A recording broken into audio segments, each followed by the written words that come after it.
this is one of those scenes, and this is so hard to do in this day and age. This is one of the scenes that like I'm never going to forget seeing this. Mm-hmm. And for Mike Flanagan to pull that off, you know, it's really incredible. And I think this is going to be a scene that we're going to talk about with Flanagan and his career going forward, because this was really something.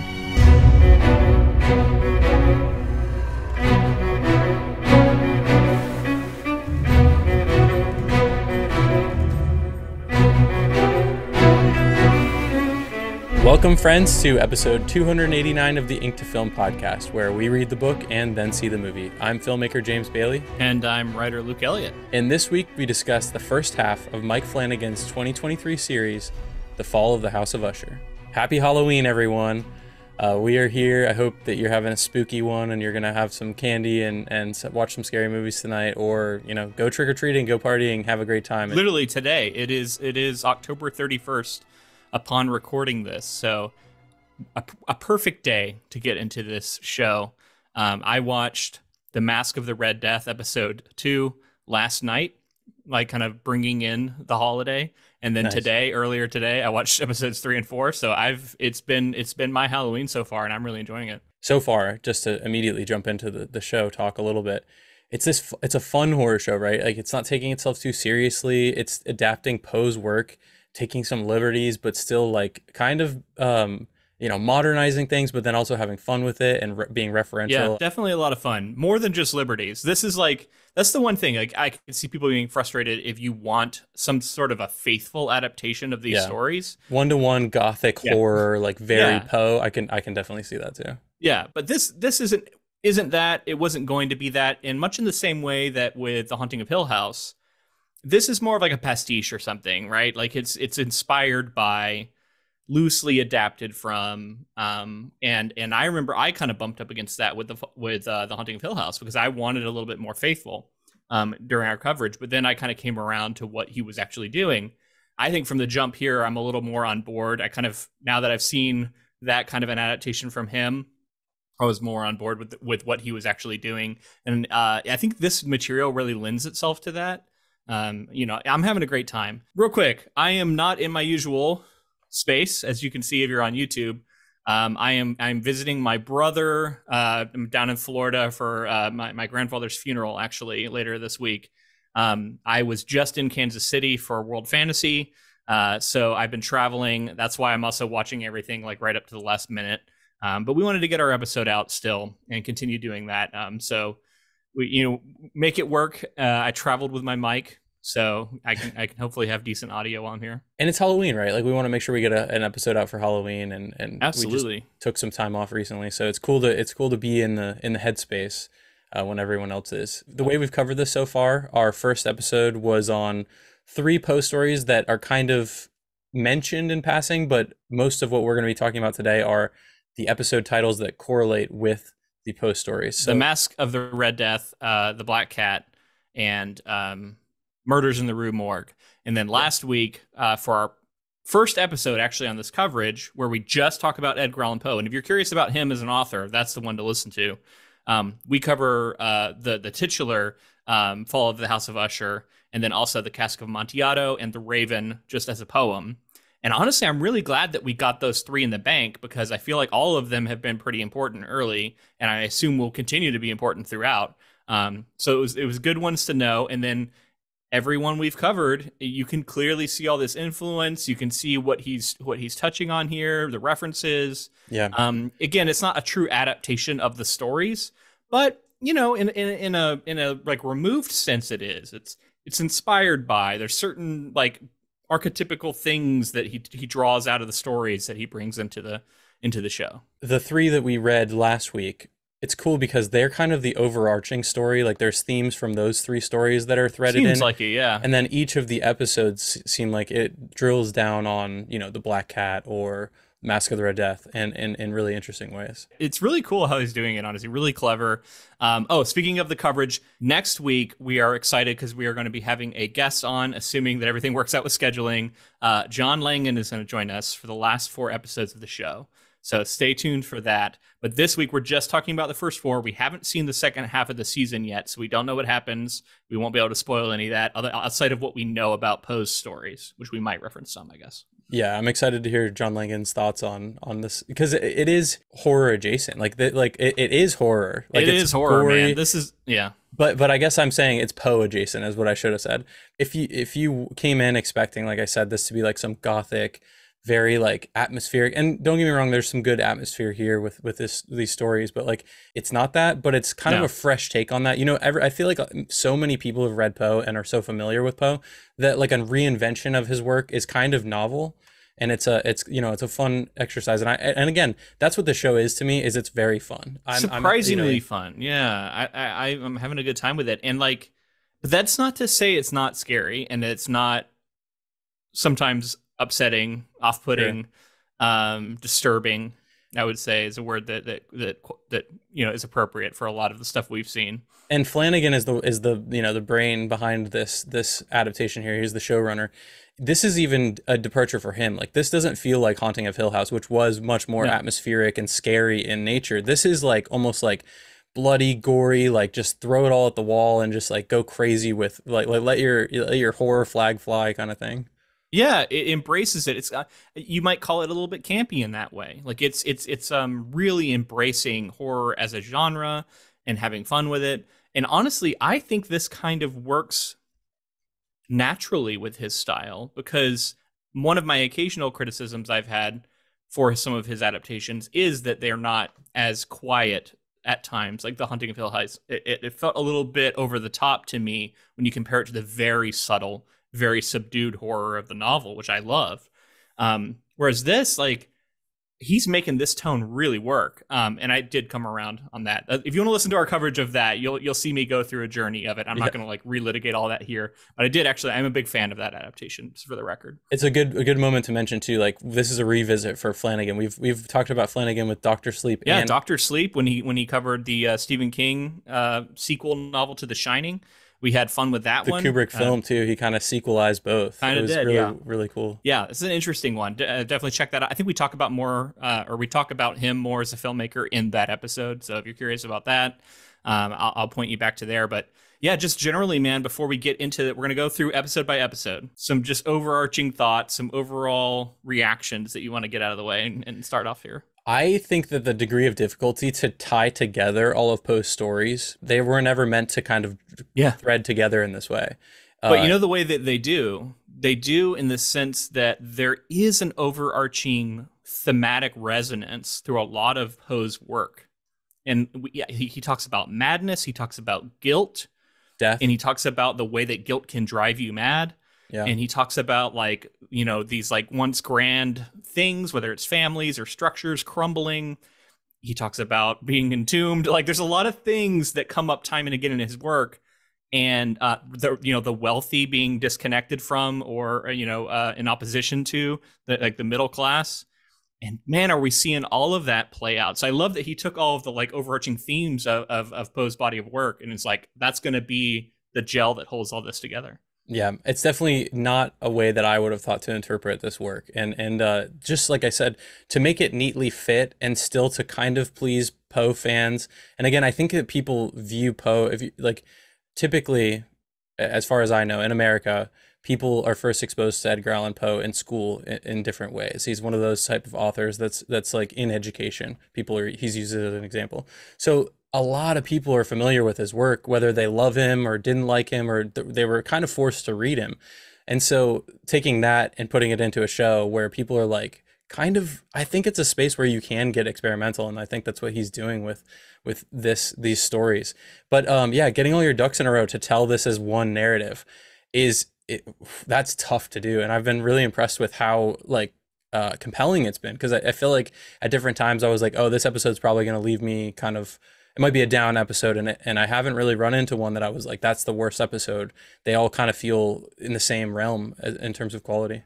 It feels like one story, even as we are adapting these individual stories loosely, right? Mm-hmm. I totally agree. It's pretty impressive the way he's been able to tie it all together. Probably the thing that has impressed me and surprised me the most is how I feel like this story that is an adaptation of all this work from the 1800s feels so modern and feels like it is actually saying something interesting about our present society and our present world. And it's this like really interesting critique of American capitalism and the American dream, if you want to say, and like what it is that people who are especially atop these pyramids, like billionaires, what they do, how they live, what they're actually responsible for in our society.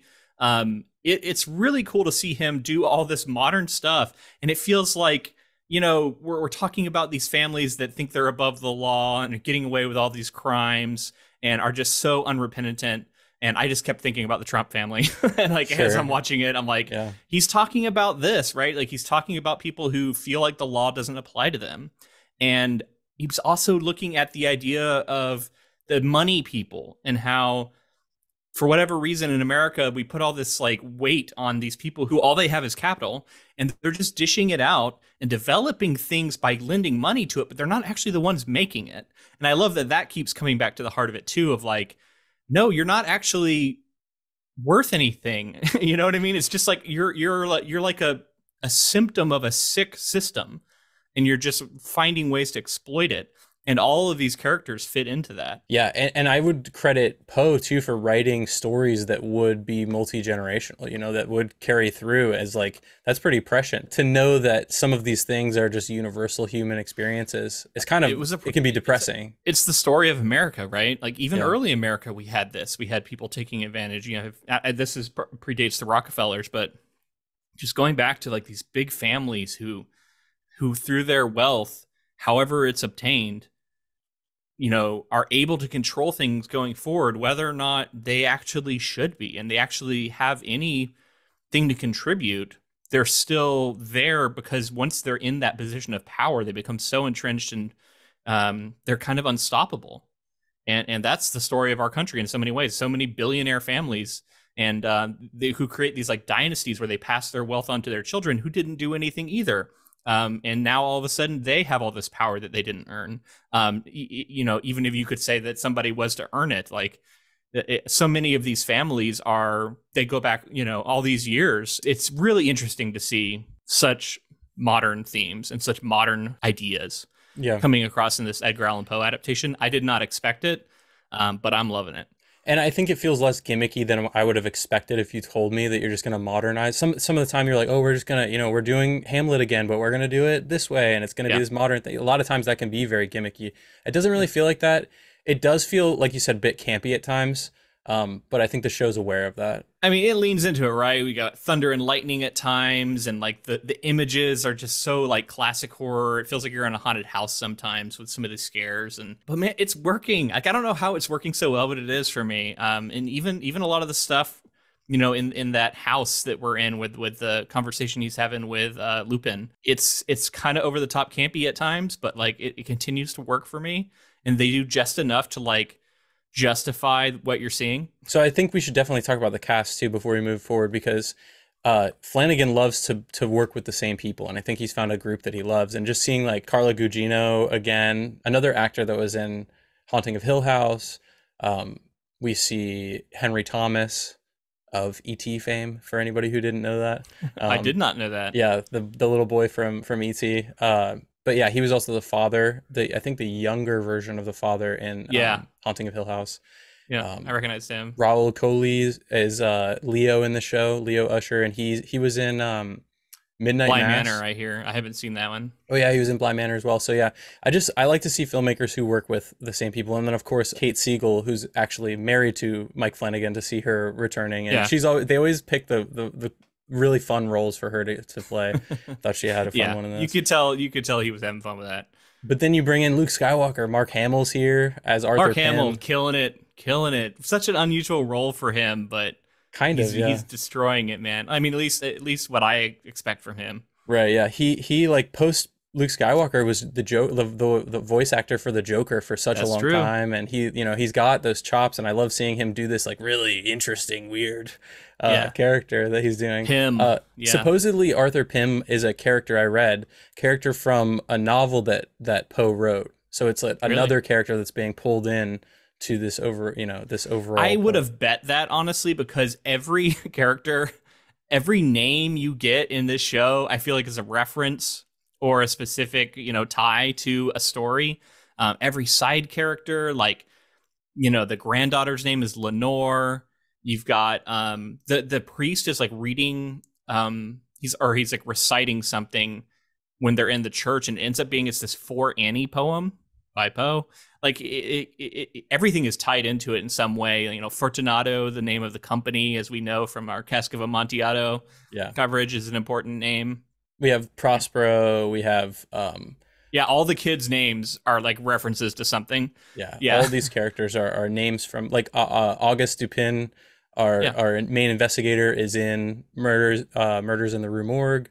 Right. Yeah, he's in a few stories actually. So we touched on this last time a little bit, but like Edgar Allan Poe invented the detective story, and with this character. Yeah. And this character would go on to be the inspiration for Sherlock Holmes and like so many others that would follow. And you can see all the bones of it in that story when we read it, and like you see it in this character, and he's also positioning this whole series as an investigation of sorts. Like there's certain frames that he's using that is really smart and recognizable, I think, for people who are coming in. You get a sense of like, oh, okay, whatever else is going on, we're following an investigation. And you kind of know what that's going to look like, and you kind of can see how that might play out. And people are very familiar with that type of story these days, but for this to sort of be the beginning of that is so mind-blowing to me. I mean, like, I hadn't read Murders in the Rue Morgue, and reading it I was like, oh my god, it feels like Conan Doyle, it feels like Agatha Christie, it feels like that sort of like Sherlock Holmes-esque person. And you've got your Watson person that you're bouncing, like, that's writing the story, and you're like, all, it's fascinating to think that he was the beginning of this.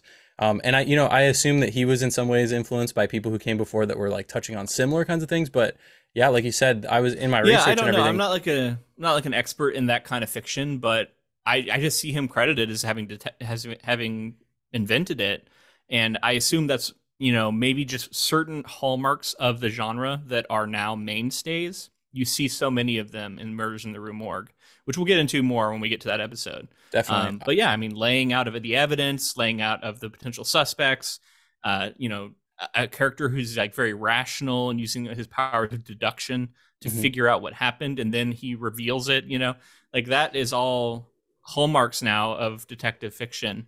And here we get it with this assistant prosecutor, like a district attorney, something like that is his role. He's not actually a cop.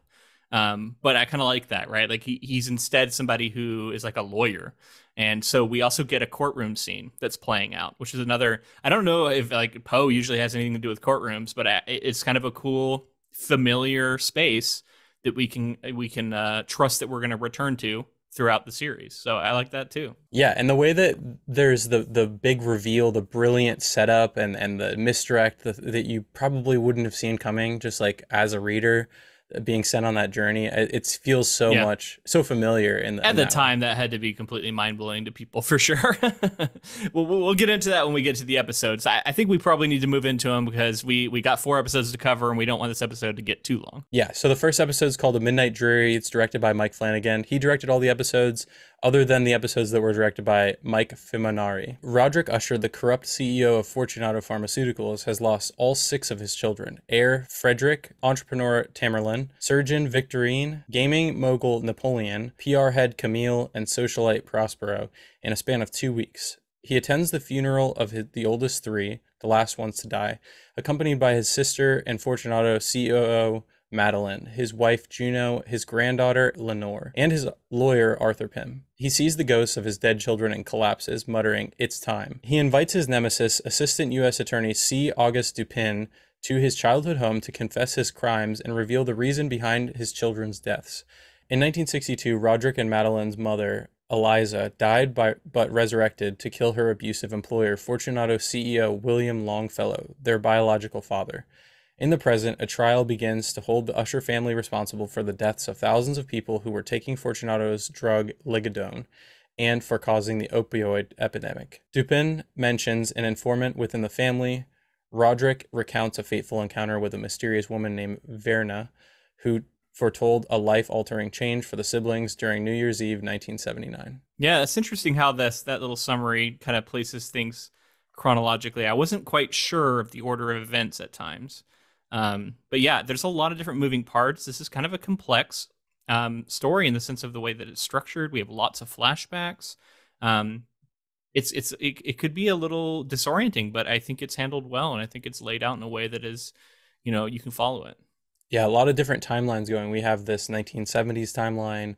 We have, sometimes we'll flash to Roderick before the trial started and before his children were dead, and then we get when his children, like that whole scene with the funeral a few times, and that they're the already surrounding dead. time, and then all the stuff that happens in the intervening time, and then we get the investigation thing that's going on in his childhood home. So there's like 5 or 6 different threaded timelines happening all at once. We have them as children and all that stuff going, which is like 2 different timelines there. So it's jumping around a lot.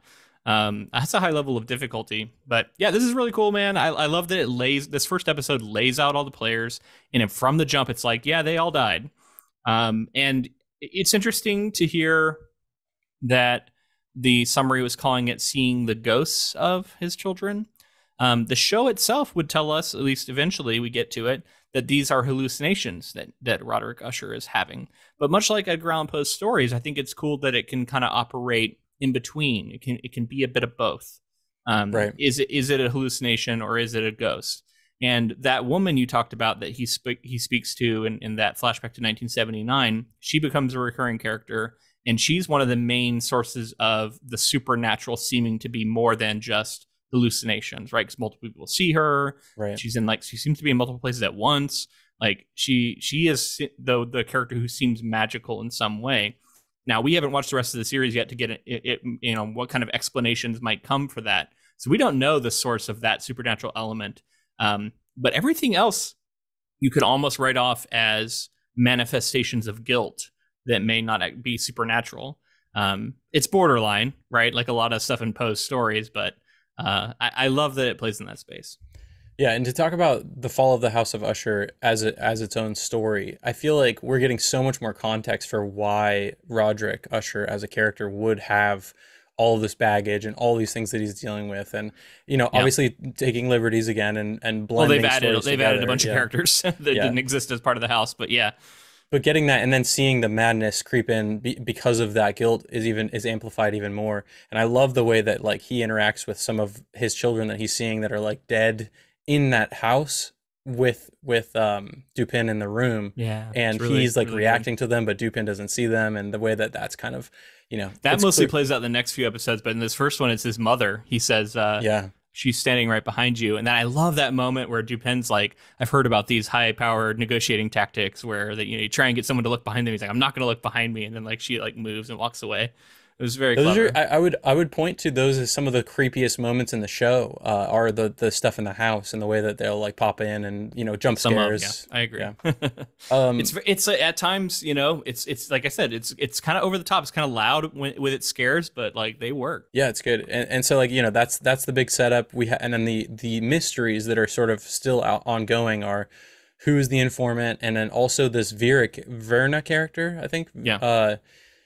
What is her role here? Why is she predicting this? Like that's the big mystery, honestly, of the show. I think, and then why does she keep showing up and what is she doing? Killing like, the kids? I think she's clearly some sort of avenging spirit. For what? Right? Like killing these kids, sins of the family or something like that. I guess. Was she real in 1979 as the bartender? Because she was already acting a little strange, and she says something about this being a space out of time when they're talking. I don't know if you remember that line. I do. So it's like, wait a minute, what does that mean?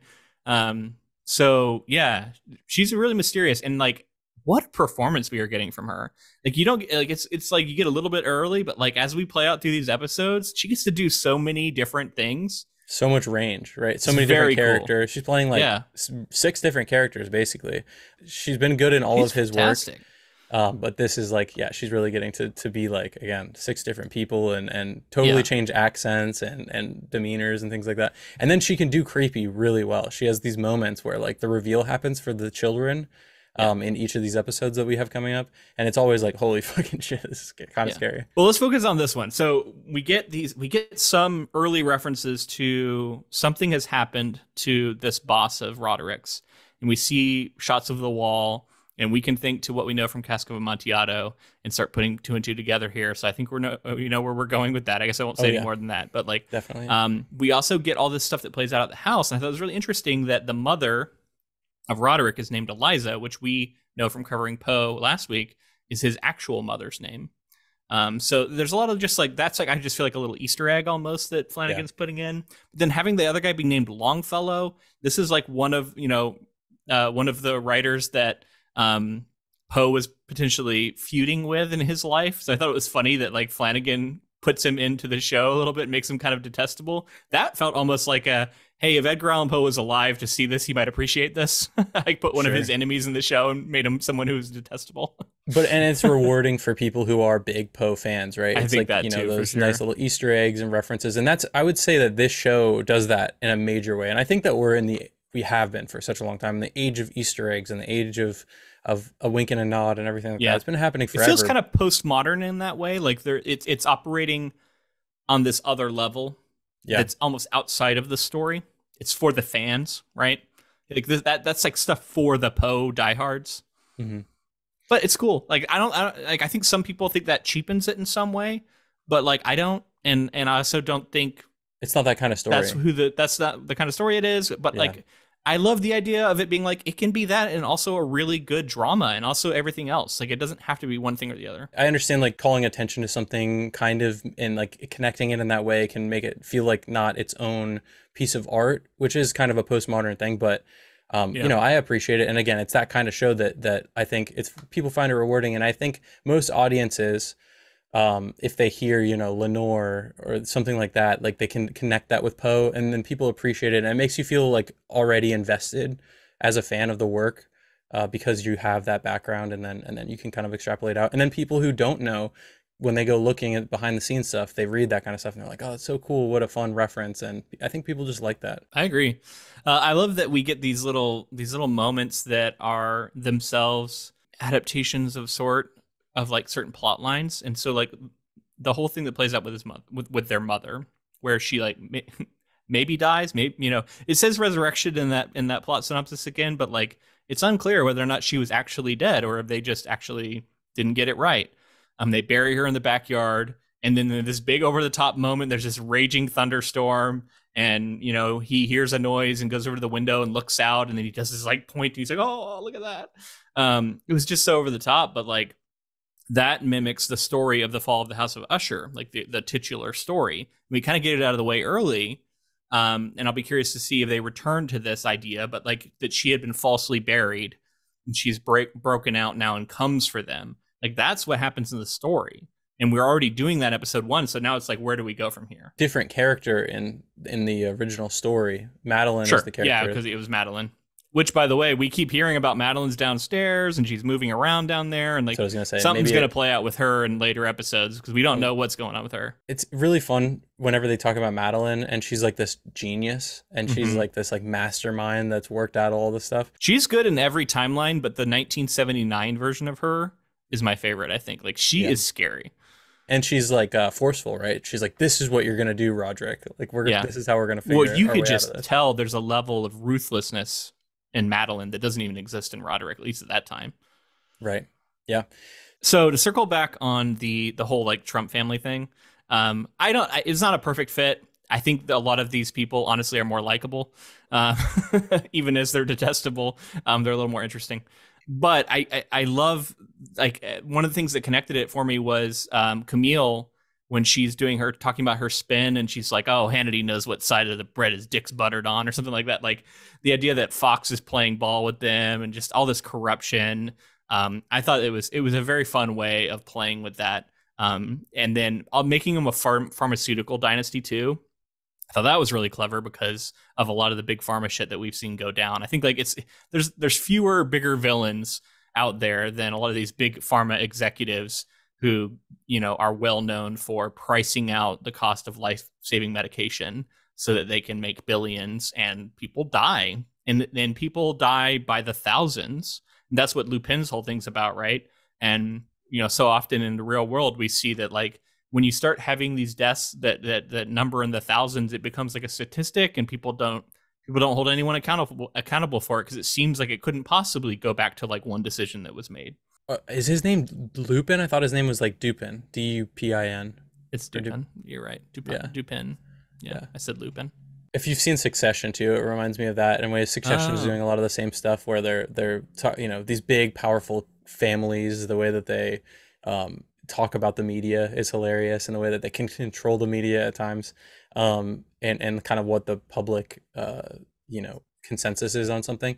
But yeah, getting into these pharmaceutical companies too, it's not just like withholding drugs as well. It's like giving bad batches and all this other crazy shit. How they're tested. Yeah, like it's dealing with a lot of that. It's getting into a lot of ethical areas that is very modern. Like I said, it's really poking at a lot of things that we take for granted in our society and often get swept under the rug. Like this summary said, like opioid addiction and like the idea of pushing drugs on people who, eventually wouldn't, maybe it's not the best drug for the right case or whatever, but they push it because it's making them money, and it turns into ignoring known side effects because they want to make the money, and all kinds of stuff like that that's all very real.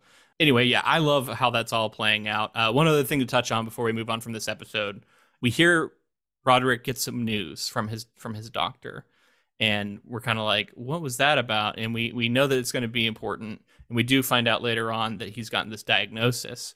And this diagnosis is that he has this like vascular dementia, and it's causing the hallucinations. But we don't actually get that in episode 1. So in episode 1, it kind of just seems like some really supernatural shit is happening. And maybe it is. I don't know.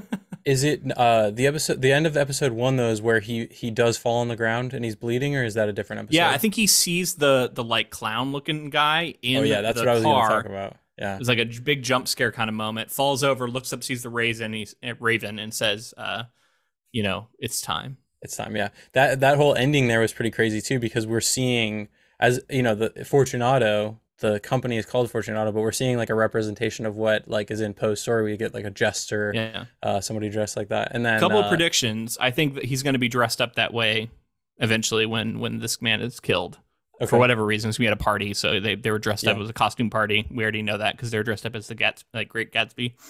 So that's my guess. That's going to be a costume that he wore. And then the other prediction I have. And maybe this is obvious, but and maybe they'll subvert it in some way. I don't know if there's actually an informant. This might just be something he did because he knew it was gonna fuck with him. Definitely could and be. I don't think he knew that it was gonna lead to what it led to. But we get this $50 million bounty gets put out, and all this shit starts going down. The family, yeah. I think that it's very possible that he made up the idea of an informant because he just wanted turmoil in the family and them to kind of turn on each other because he knew that they would. He knew that it would get like stricken from the record in the court, so he was like, I can just say that, and then. And we hear how good of a district attorney he is and everything like that. So like he would know. Well, and it's his life work. He's been going after this family like his whole life, as we see in these flashbacks. So what he's doing isn't an accident in the scenario, even though he's like, "Oh, you're right, Your Honor," and all that other stuff, and he backs off. It's all meticulously planned because he's the detective character. Like it's all a plan. Exactly.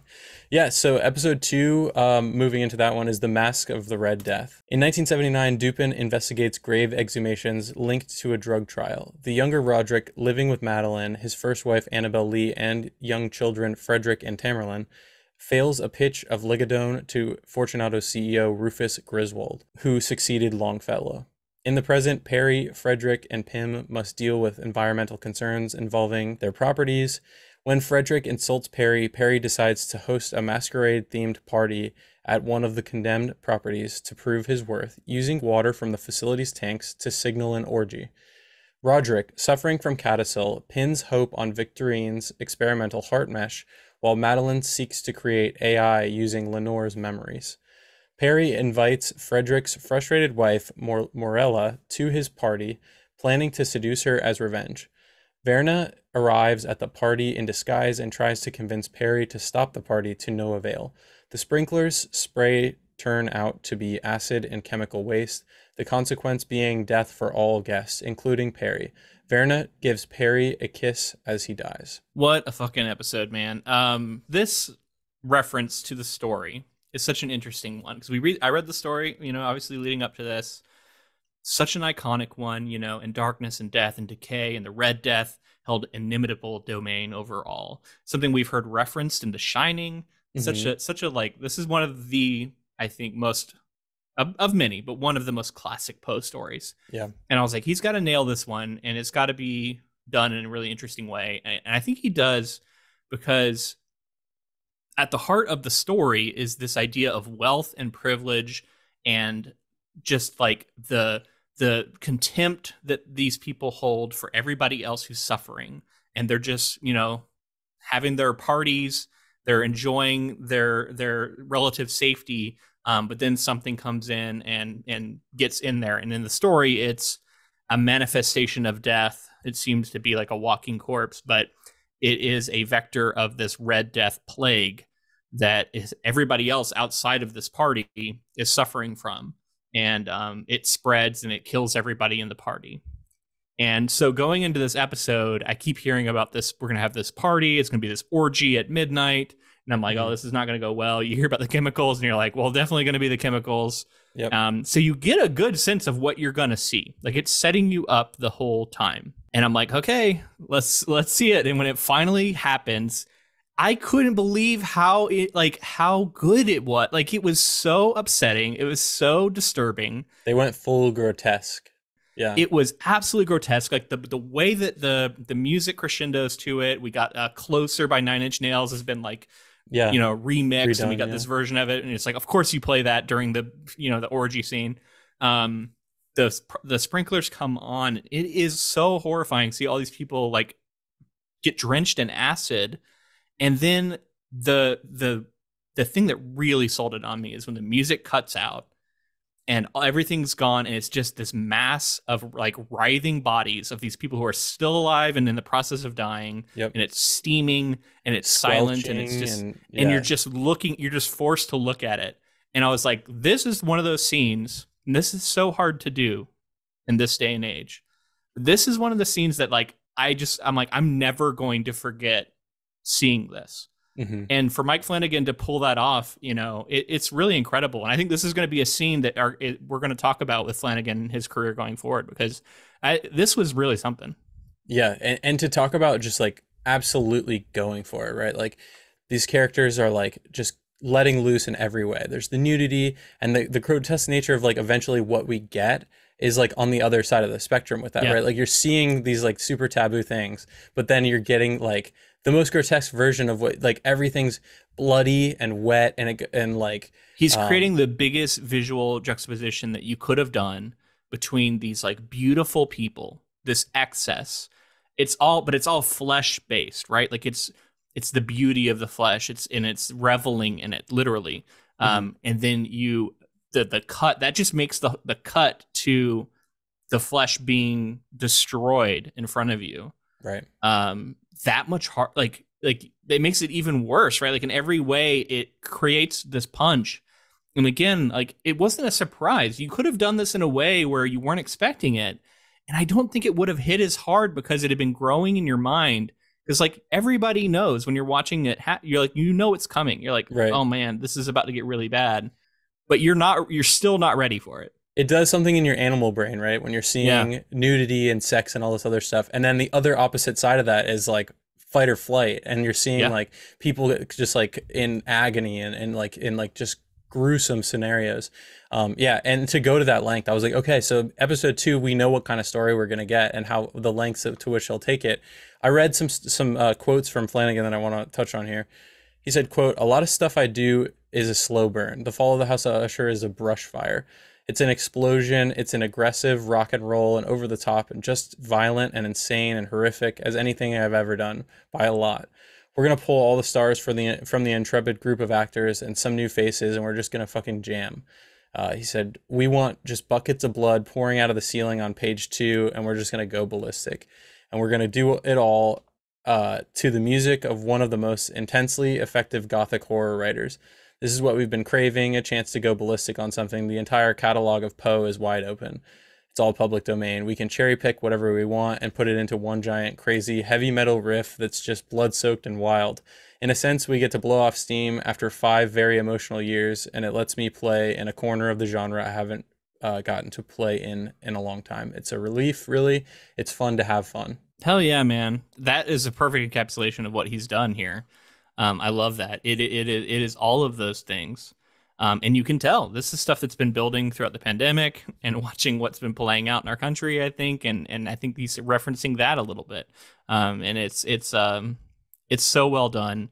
And I think this is the moment so far that I've seen. There's lots of moments, great moments throughout this show, but this is the one that's like, that moment is going to stick with me forever. So, if you're going into this show, be ready for that. It's going to stick with you. Yeah, the effects work is really impressive too. Like just the way, and like you said, the way that they shot it, the slow motion way that he's looking up as the sprinklers are about to come on and it's coming down, and it's just this moment of release, and then it's like the complete opposite.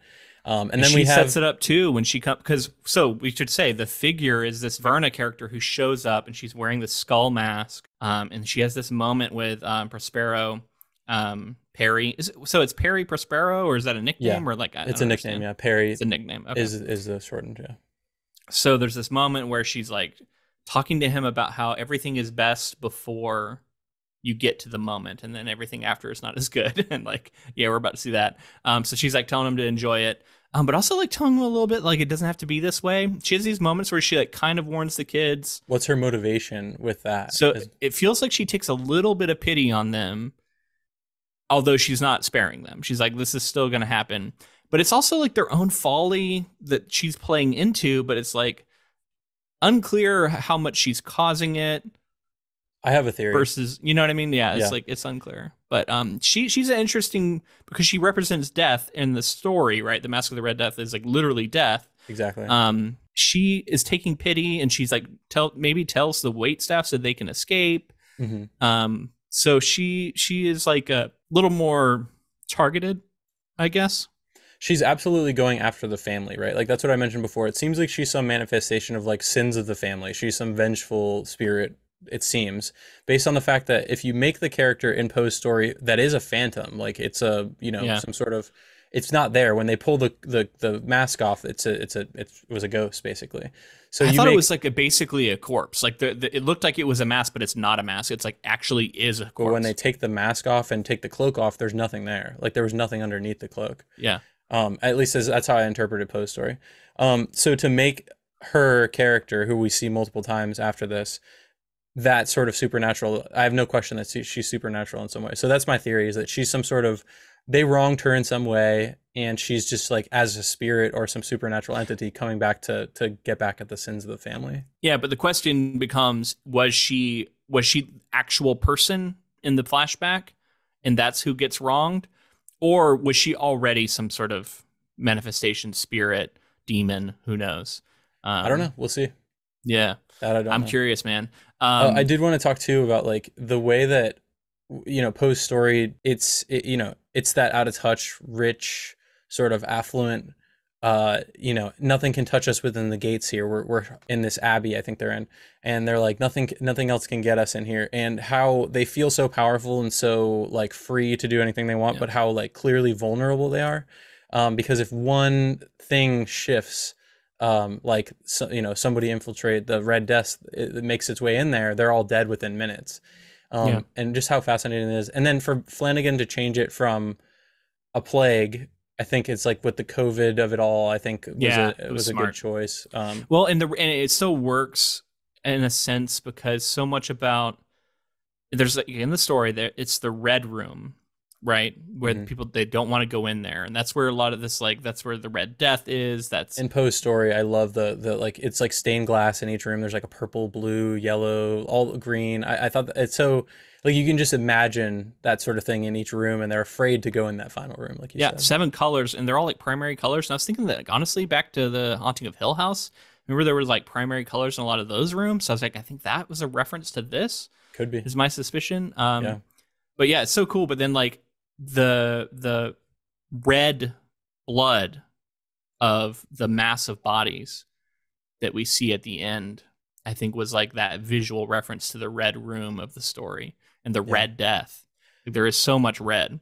By the way, we you know, it would have been gruesome if you just cut away and never seen that room again. But for Arthur Pym to then go in and like do his Yeah. initial Oh man. investigation, and so he's like picking through bodies, and people are like reaching out, and uh, Frederick's wife, I can't think of her name right now, she like Yeah. grabs him, and like just the way he works his way through, it's like Ooh, we get to I thought see she it. got out. I was confused because I thought she had gotten out, but I guess we never actually saw her get out. I kept Um, asking, I kept being like, did she make it out? Did she make it out? And yeah. then we get the reveal she Clearly did she not. didn't. That was crazy, man. Yeah. What a moment. What a cool episode. You touched on how sexual it was. I was a little bit surprised. That's like one thing I wouldn't have expected from a Poe adaptation, but the show continues to just lean into that. Yeah. Um, it's part of it's like having fun and being modern, right? It feels very not gothic. It feels very not old school to Right. have it be so over the top sexual.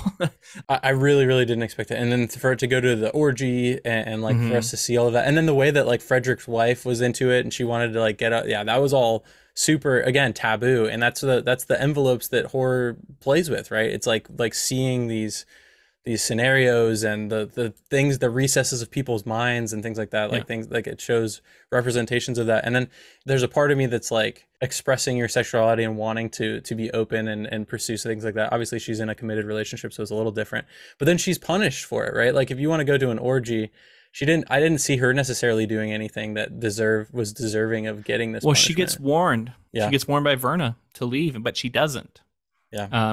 At least we didn't see her get out successfully. So I assume that means she didn't immediately act on it. So maybe it was just the fact that she was going to cheat or whatever in a Yeah, but you relationship. could also argue she's benefiting from the wealth, right? Her life is built on that wealth that is perhaps ill-gotten gains or evil. Sure. So a little bit of culpability there. I don't think it's necessarily punished for that as much as it just is like for her sexuality, as much as it is the excess of the moment, the over the topness, like the tone deaf thing of like just like doing this. And she knows it's wrong in many ways, I think, and yet she's drawn to it, and so I think that's why ultimately you see that sort Yeah. of fate for her. It's brutal too. We see her pulling her bandages off later in another Horrifying. episode. Oof. So episode 3 is called Murder in the Rue Morgue. In a flashback, Griswold takes credit for Ligadone. In the present, Pym identifies Perry's body and a badly burned Morella, the only survivor. Roderick confesses to Dupin that he hid the corrosive waste in those tanks to avoid federal regulations.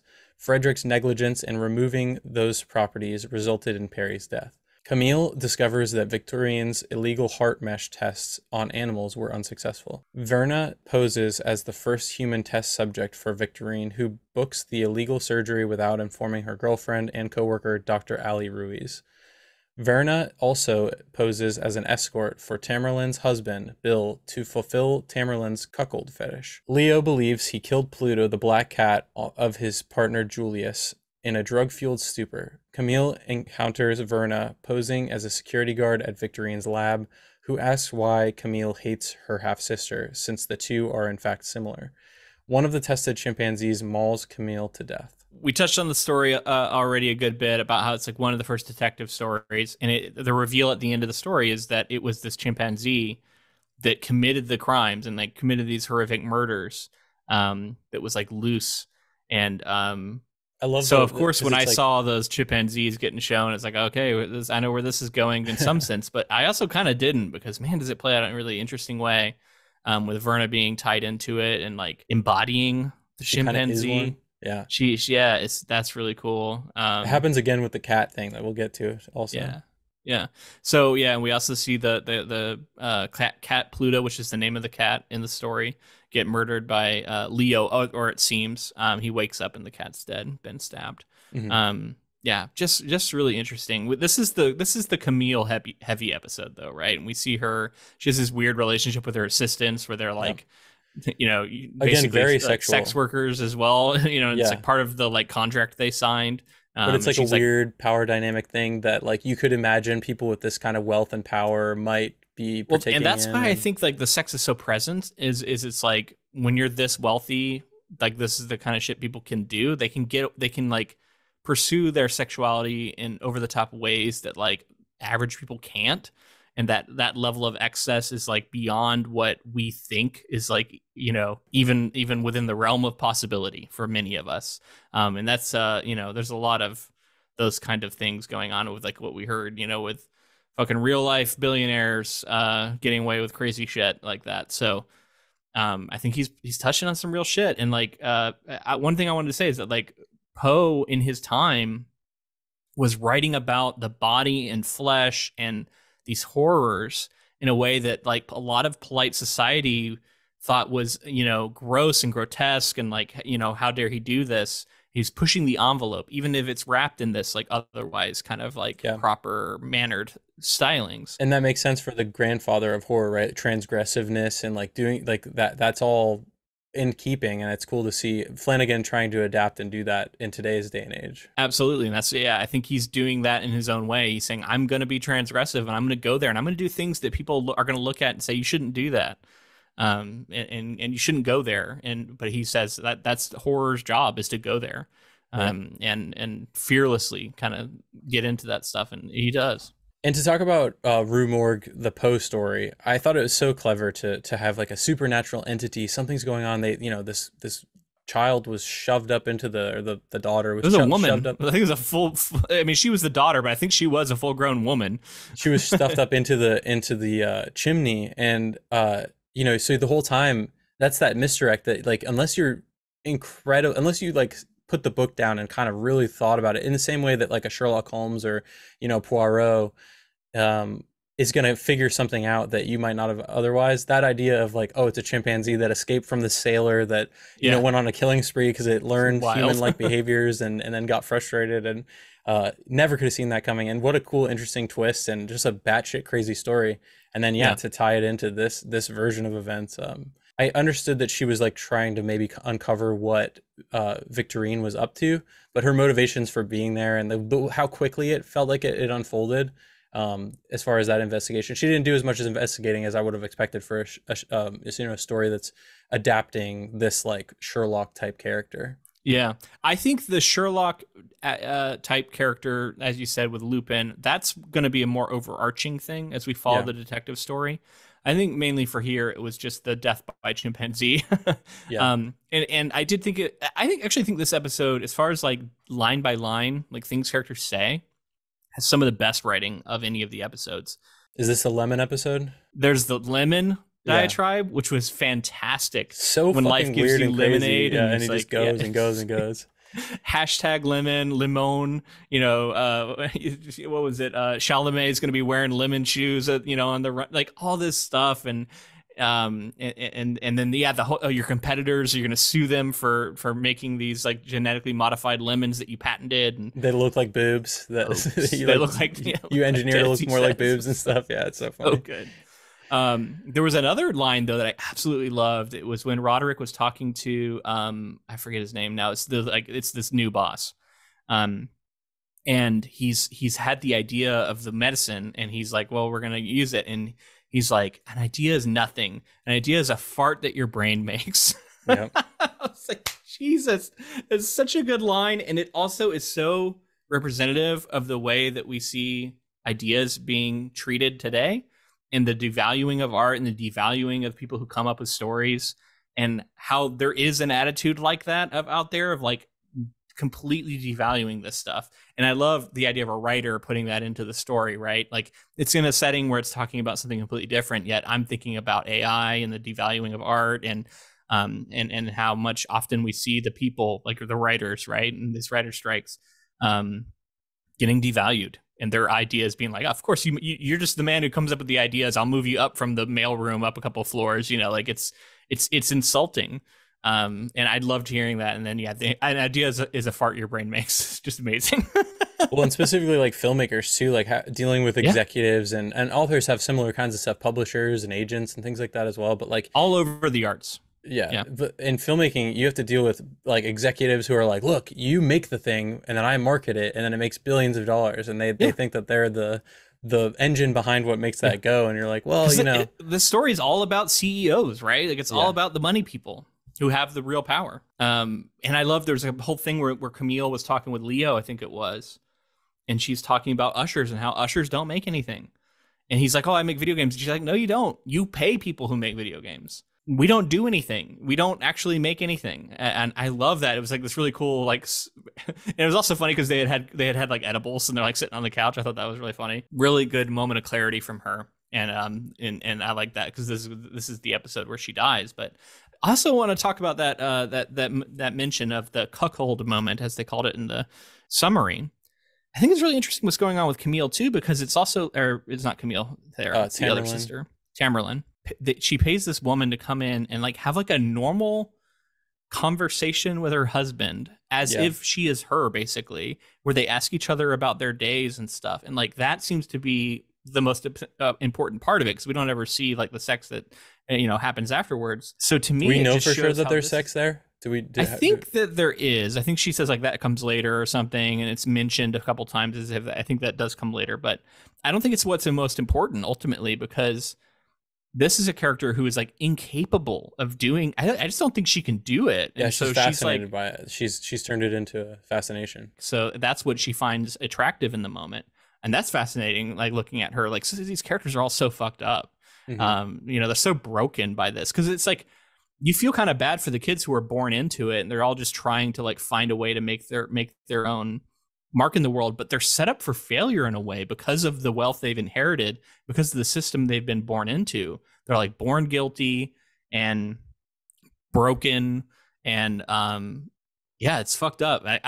There's all these different angles that he's coming at this thing too, and we haven't even gotten like the Gold Bug episode, which I know is coming later, and I think is going to be the one that's going to be all about her. But like he's starting to lay the foundations for that story. When we have quite a few like Easter egg kind of setups that are going on already, right? Like we see this like artificial mesh heart pumping kind of thing, and we can interpret like from Poe stories that we're going to be reading which story that might be referencing, and then Gold Bug, like you said. I can't remember the other one right now, but there's also the Raven. There's the cat, because Leo kills the cat, and that's setting up next episode. Yeah. Well, that's that next episode. So yeah, they're doing tons of setup like that. And then there's also the Raven that we keep seeing, and the way that we know what the Raven represents in Poe's work, and what eventually that could lead to if they wanted to tell that or story. It's the whole thing of like, is it a manifestation of guilt, or is it something else, or is it just themes a bird? Are there. Yeah, the themes are there no matter what, but I'd be interested to see if we do see someone talking to a Raven in a way. Oh, I feel like we got to, right? Yeah. Or we see Verna as a manifestation of a Raven. I think that's probably coming at some point, because she already does that with the cat next episode. Before we leave this one though, the moment where Camille is like facing down Verna and like talking to her and like saying, "You're so fucking fired. You're dead. How are you talking to me? Like, how dare you talking to me like this?" And when she like shifts over in front of the table and then jumps up onto it, in this like in a very like chimpanzee like pose, and then start stalking toward her. And the lights are like flickering and like coming on as she's like coming closer. So something clearly supernatural is happening. That was a horrifying and just fucking cool scene. And that was where I was like, we are getting an insane performance right now. And I love it so much. She like goes full chimpanzee, and she like rips her shirt open and just shows the scar as if she's been experimented on as well. And like, she's like a representation of, again, the sins of what they're doing here, and like the bad things that they keep doing. And how cool is that, getting to like stalk across the table like in chimpanzee mode and like be saying all this crazy shit to come? Like, it was so good. And the effects, again, I we keep seeing the dead children. Like we see Camille's face torn off. Like we see, eventually the chimpanzee's done that. We see fucking Prospero in his melted. Yep. Like when he is out of focus, standing behind him, like that was fucking creepy as hell. Yeah. There's this red blob back there, and you're like, what the fuck is that? Yeah, so the reveals keep being really cool, and then seeing Verna be the ghost or whatever, this thing that's pursuing the family, is pretty wild, and I'm excited to see the reveal of like what they did to her, or what I want to see more of that conversation in the bar, really, more than anything. Exactly. I think there's more there. I'm curious if it's something they did to her, or if she is just somehow the manifestation of a society, of a sick society, and like some sort of vengeful spirit that is absent from any one particular wrong. It's interesting too, because the Roderick and Madeline start out as innocents, right? Like they're just kids, and their mom is going through a lot of stuff, and it's like they're kind of born into this it's like their ambition, right? So their ambition is what drove them to that. And so often when you hear about CEO billionaire origin stories, it's about someone who is just over the top ambitious and willing to do anything to get ahead. And there are no good billionaires. And because to get that amount of wealth somewhere along the line, you're going to be doing some questionable shit, and to maintain that level of wealth. And because on its surface, in my opinion, it's unethical to be that wealthy in a society where there's so much suffering and inequity. But we're getting into my leftist shit now. But I think there's a little, I think, Flanagan's getting at that. I think he's playing with the same ideas. And so, yes, we see them starting out in humble beginnings, but throughout Madeline, especially, and she kindles it, I think, in Roderick, they have this ambition and they feel like they're owed from their birthright ownership, of this company. And the idea that, like, Annabelle Lee, which is, of course, the reference to the famous poem, she keeps saying, like, you got that check, we were able to pay for this stuff, you did that, how great is that? So she's kind of saying, like, it can be okay to not be at the top and to not get everything all the time. Right. She's telling him to quit his job at one point when things get kind of sketchy with the signatures and everything. We should get out of here. But they are too ambitious for that. And so ultimately, ambition is something that is seen as a moral good, I think, in sort of American society. And here we are seeing the other side of that, where we're saying, this is not a new story to tell, but it's coming back to the idea of, like, no, ambition can actually be bad sometimes. And I think that's the ultimate, failing of Roderick and Madeline, is their supreme ambition. It's that whole idea of, like, the balance between, like, the American dream and doing anything you want and becoming successful from nothing and everything like that. But then that whatever it takes some of the time to get to that level can then be taken to the extreme. And, we know extremes on all sides are usually not the way to go. So they go all the way to the extreme, and then they end up, it seems like possibly walling up this competitor to them. I'm really curious to see how that played out, but yeah, we'll see. Fortunato, very. Oh, another really clever bit of writing. I think it's here, but maybe it's in the next episode. But it's with that character. He says to Roderick, "This is wartime. The only thing I want to hear from you is 'sir, yes, sir.'" And I love that was a revelation, because we had heard Roderick say that in the future to the family. It shows that that's where he heard it, and then also that he has come full circle and is now basically this guy. He's become what he hates, and that's all just in the writing and just with this line. Like, I think that's so clever. And again, the story, this show is really well written. So episode 4 is called The Black Cat. In a flashback, Dupin shows Roderick documents with his signature, which Fortunato forged. In the present, Leo adopts a black cat resembling Pluto from Verna to deceive Julius. Camille's death triggers a family crisis as they no longer have a PR leader. Roderick, Madeline, and Pym identify Verna as the culprit, whom Madeline recalls meeting on New Year's of 1980. Pym gives Frederick the locked burner phone Perry gave to Morella for the party. Frederick becomes paranoid that Morella was cheating on him. In an attempt to cope, he asks Leo for drugs. Roderick confides in Madeline about his diagnosis similar to their mother's. The new Pluto torments Leo amid Julius's concern over his excessive drug use due to grief over his siblings' deaths. Leo brings Verna to take back the cat and accidentally gouges Pluto's eye, with Verna showing the same injuries. He trashes the apartment to find Pluto, all of it being his hallucinations. Leo then falls to his death from the balcony as the real Pluto reappears. I would say that it wasn't an accident that he popped out Pluto's eye also. Gouged out the eye. That's what this summary said.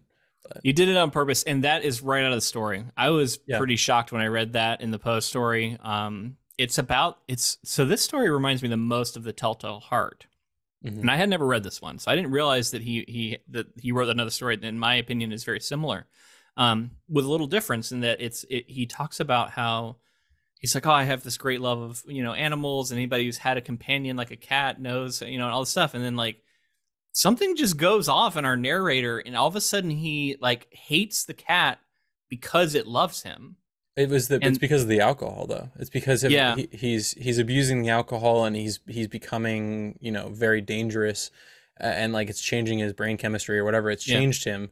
And so he's sort of a demon to the and he bottom. Feels guilty about the alcohol use, perhaps, because it's a manifestation of guilt again to me. It is I am not lovable, So something that loves me unconditionally must be bad, and Yeah. that's why he attacks it. And also, he even says, like, when he does it, he's like, I wanted to commit the ultimate sin. I wanted to be unredeemable. Yeah. and He so lashes out at does that, something that loves him for sure. Like that's definitely in the moral. That's such an interesting observation about people who do horrific acts, and like what could be going on there in the psychology of it. Like the idea that Poe was writing about this stuff in the 1800s is really astounding, because I think there's some truth to this, at its heart.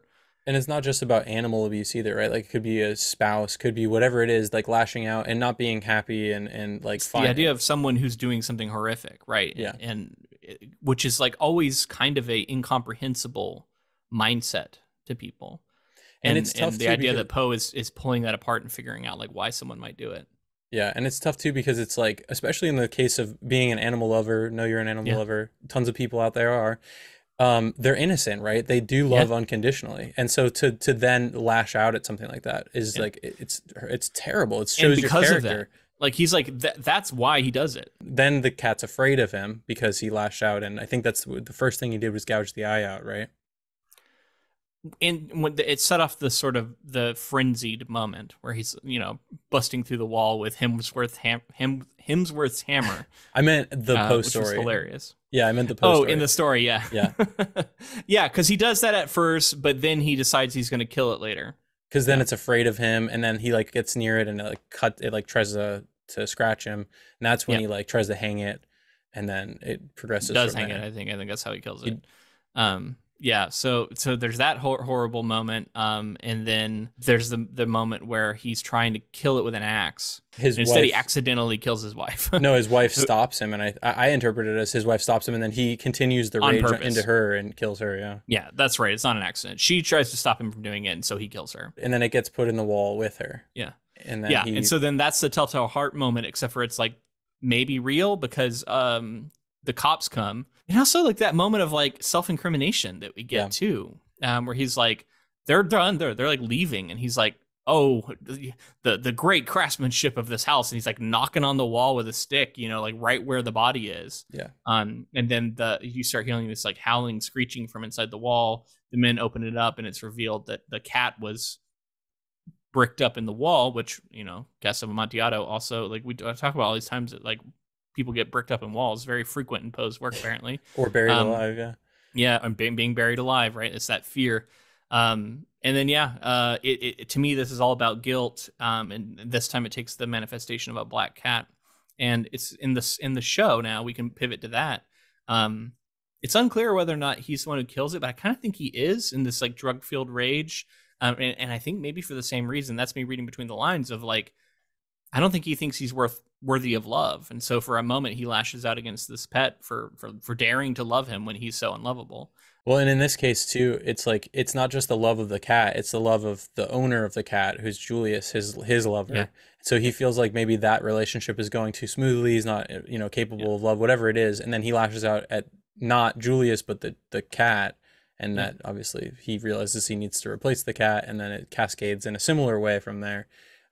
To where like the cat is some cool cat moments too, where he like looks over at the cat and then you can see the gleaming eyes in the corner, and like the whole thing about it being an apex predator as Verna's like laying all that out. I thought that was really cool. All those dead animals, how they can stretch their spines out, and then they can like shift their shoulders so they can squeeze into places, and all the dead animals always land on their feet, all that kind of stuff. Yeah, it's fucking cool. So if you're like a cat lover, this is gonna be a tough one for you to watch because of the violence towards the cat. But on the other hand, there's some cool shit about cats in here too that are also like makes them kind of scary, honestly. Again, like somebody abusing animals too, like you lose sympathy. I lose sympathy for people faster than if they were hurting people some of the time. I don't know. It's on the same level, I would say, at least. Well, because they're so helpless, right? And they rely on, especially like domesticated animals. Yeah, this was a cool episode. I actually really liked Leo. I think he's supposed to be likable. He's fuck up. He just plays video games and gets high all the time. Well, and his drugs are manageable until the trauma sets in, and then he's like, oh, you have a problem. So it's like, guy who's into drugs, makes video games, and like. Oh man, that reminds me of the really funny line from I think it was like episode 2, where Prospero comes to him to supply the drugs, and he's like, he says, "Can you move that kind of weight?" And he's like, "Have you been watching Narcos? Like, Yeah. move. Like, what do you? Who do you think I am?" And he's like, "You should be, by the way. It's really good." A lot of Netflix synergy with that plug for Yeah. sure. Super funny. And then the whole thing about like, why do you think I have Viagra? I don't need that. And then like eventually he's like, yeah, I have Viagra. I'll get you. I have appearances to maintain or whatever, like a reputation to maintain. Very funny. Just like line by line in this show is hilarious. And it keeps like those moments of levity, like keep it fun even while you're seeing some really horrific stuff. Well, and you mentioned the in passing the Hemsworth hammer thing. He's like, I'll get Hemsworth to send me another hammer. And I think that's Iron Man's mask from like Iron Man 1, right? Isn't that the first mask Iron Man makes? And like when we first see it it's like behind him when we first get introduced to Leo. I don't remember, but it's possible. Yeah, we see it cut to it. That was where I first got the like Marvel reference, and then later we see Thor's hammer. So I love that. Like the idea is that he's just like friends with them and able to get stuff from them because he's so wealthy, right? Yeah. Oh, the fucking line where Frederick comes over and he says, I like this place. It looks like an artisanal brewery. Yeah. He's like, it's about to change. Yeah. It's just so funny. It's so like living in Portland. Like it's so funny. Like truly, that style is so frequently in breweries, but also in like places that I've lived, and that it's like you know, that if you're in an apartment in that part of town. And so I don't know, that line just killed me. It was so funny. Yeah. The Mjolnir prop too, I remember thinking like, oh man, that's a sturdy Mjolnir prop that he got from Hemsworth, because he bashes every wall in the house and the ceiling, and it's crazy. He's getting all torn up from the cat too. It's like biting him and stuff. And then this builds to Verna's. When he gets scratched on his eye. Oof. Oh yeah. If you don't like eye stuff, warning, because it's fucking horrifying. Or a couple times that my fiance, to call her that for the first time on the podcast, she had to look away. They were like, the cat scratch in the eye, when Frederick's wife is taking off the band, or he's taking her bandages off and stuff, that kind of stuff. She was like, tell me when it's over. It's fucking gross. Yeah, there's some real gross out moments. Oh, another hilarious moment when Roderick is looking at the security cameras. And he tells Pym to enhance. And he's like, "Oh, it's so good. It's so." He's like, good. "I can zoom in, but it doesn't enhance it." So great. So funny. And again, Hamill's just like killing it, hamming it up. He's this very like grunting, like capable kind of butler-ish character, lawyer, fixer. But he's like, he's the fixer, the enforcer. There's everything. He's got a cool role, and I'm excited to see like what else we get from him. Yeah, man, I loved it. And then like. The moment where Leo says that, his boyfriend, he says he's dead, he just doesn't even know it. But in the sense that like he's going to break up with him because he dared to like question the drug use. And we've seen that now in a few of these characters, right? With Camille and how she reacts when her assistants are like, oh, we're actually in love. And like, she's like, you're fired. It's just like, you can't, anything to challenge them is seen as unforgivable. Ultimate selfish people, right? Like everything revolves around them. Anything else. Yeah. So even if they start to seem somewhat likable, he'll do these little things to remind us of just how awful these people are. And one of the things that's like borderline unbelievable is that like a lot of them came into the wealth like fairly recently in the grand scheme. Like some of them like 18, I think. Leo. Well, that's like Roderick like reaches out to them, I guess, to like let them know. Yeah. He has this whole thing where he welcomes them into the family and gives them their first loan. If they're his blood, which seems like a great thing, but is actually like the worst thing that happens to all of them. They make a point of saying like Leo and I think Camille, they didn't always know this life. So you would think they would have some shred of like humanity bastards, from before. Quote unquote. Yeah, but you would think that would allow them to have the shred of humanity from before. Remember what it was like before they were wealthy. No, I think they're implying that they did, and that's the only reason that they weren't as like insane as Prospero was, because he got it when he was 16. Yeah, I don't know. It's like they're about as unhinged as you can be, Yeah, we haven't really got the other one's stories yet. We haven't got stories of either of the. I guess it would be Frederick and Tamerlane would be the two not bastards, because all the rest are the bastards, right? Yeah. Victorine. Well, they were born too when Roderick and his first wife were struggling. They were actually born and going through some of it. And I think we learned that Frederick is sick in some way or has some disease or like they mentioned that like they can't pay for their medical bills when he and was that was a young, cool yeah, moment they showing can't off abilities of deduction, as we were talking about. Is he's like standing in their house and he's just like deducing all these things about them, and he can tell how poor they are. He says, you live hand to mouth like me, and he's really showing off. It's a very Sherlock-like moment, right? Like he's like, I noticed there were 2 coffee mugs in there. Does that mean you were both up with them last? He has all these like deductions that he makes. So there was one other thing that I meant to mention before, but did you notice Camille's hair is also like gray or white, and it's like very fashionable, obviously, right now. But it was also, I read, a reference to, in the Poe story, they find like tufts of white hair or gray hair at the crime scene, and that's one of the clues that Dupin uses that had been pulled out. Yeah. So like I guess that is like another connection, like her hair so color. That's why I was wondering why. That's cool. Yeah, I like that. Yeah, because in the story it's like, no, the signs of inhuman strength, and is that the amount of hair that was pulled out is like, you can't pull that amount out, I guess. Yeah. That's cool. That's a cool little reference. Man, all right, so we got to kind of wrap this up now. We've only covered the first 4 episodes, but we got 4 to come. We'll have a special guest on with John Langan to wrap this thing up. I'm really excited to see how this thing comes, brings it all together. I hope it sticks the landing. Excited, man. This has been a lot of fun. Yeah, and hitting at the perfect time, right? Like I said in a previous episode, if we get Flanagan dropping some sort of mini series every Halloween or every other no, not every Halloween, but every 2 Halloweens or something, I'm for it, because it feels like it's becoming a tradition. It's festive. I love getting in the spirit and having new horror stuff to watch. Yeah. And I will definitely be watching other horror stuff later tonight, so I'm looking forward to the rest of Halloween. He's one to watch, man. He's definitely, he keeps doing these Stephen King adaptations. We talked about him might be doing The Dark Tower in the future. Still on. I think it's confirmed. It's going to happen. He's still working on that with Netflix, so we'll see. I'm excited. Hell yeah, man. If you enjoyed this episode, listener, please let us know in the form of a rating and review. We'd love to hear from you in that way. Leave us 5 stars on whatever app you chose to listen on. Tell us that you listened to this episode. If you're on YouTube, make sure to like and subscribe to our channel. Leave us comments. We love to interact with people there. Have a conversation about this thing. Let us know how you like these episodes. And be sure to connect with us on social media. We're on Facebook, Twitter, and Instagram, all of those at Ink to Film.